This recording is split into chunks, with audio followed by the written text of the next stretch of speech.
Александра Сапарина – исполнительница песен, которая никогда не видела их текстов. Все на слух, ноты на ощупь. Но каждый год участвует в фестивале «Песни, гитара и я», потому что слушатели просят. Именно когда я на этот конкурс прихожу, у меня всегда такое очень хорошее, радостное настроение. Таких, как Александра, здесь десятки. Юные музыканты с особенностями здоровья поют бардовские песни, читают стихи, несут искусство широкой публике. Обязательно нужно детям давать навык общения и сосуществования вместе с детьми, которые немножечко не такие, как они. Я отношусь к этим людям с большим уважением, так как они переступили через себя, чтобы показаться другим, показать свой талант.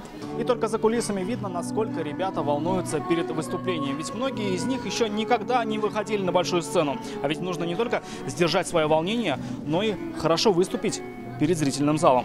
Не продашь и не купишь друзей.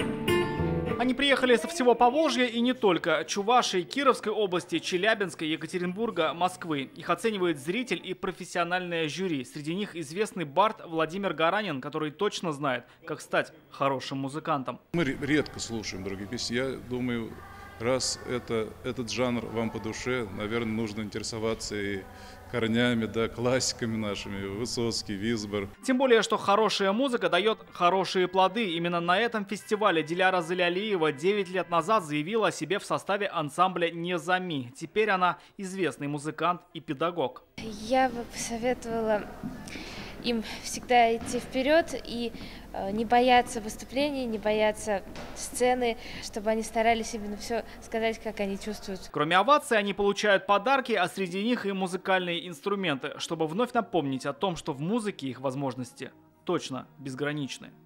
Рамиль Шайдуллин, Нишат Мухаметов, ТНВ, Казань.